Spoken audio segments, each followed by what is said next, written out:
দেশে থ্যালাসেমিয়ার বাহক প্রায় 2 কোটি মানুষ। প্রতি বছর 10 থেকে 15,000 শিশু জন্ম নেয় এই জিনগত রক্তরোগ নিয়ে। দেশে 1.5 থেকে 2 লাখ থ্যালাসেমিয়া আক্রান্ত রোগী আছেন।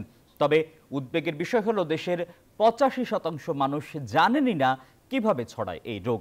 চিকিৎসকদের মতে বিয়ের আগে রক্ত পরীক্ষা বাধ্যতামূলক করা গেলে বান্ডেল থাকলে প্রতি সেনমানিতে টাকা বাঁচবে। বিকাশ সেনমানি বান্ডেল কিনে জিতুন প্রতি লেনদেনে। থ্যালাসেমিয়া প্রতিরোধ সম্ভব। বিশ্ব থ্যালাসেমিয়া দিবস উপলক্ষে থ্যালাসেমিয়া প্রতিরোধ ও চিকিৎসা বাংলাদেশ প্রেক্ষিত বিষয়ে রাজধানীর কৃষিবিদ ইনস্টিটিউশনে অনুষ্ঠিত হয় আলোচনা সভা। অনুষ্ঠানে প্রধান অতিথি ছিলেন স্বাস্থ্য ও পরিবার কল্যাণ মন্ত্রণালয়ের বিশেষ সহকারী অধ্যাপক ডক্টর মোহাম্মদ সাইদুর রহমান। বক্তারা বলেন, সচেতনতা ছাড়া থ্যালাসেমিয়া প্রতিরোধ সম্ভব নয়।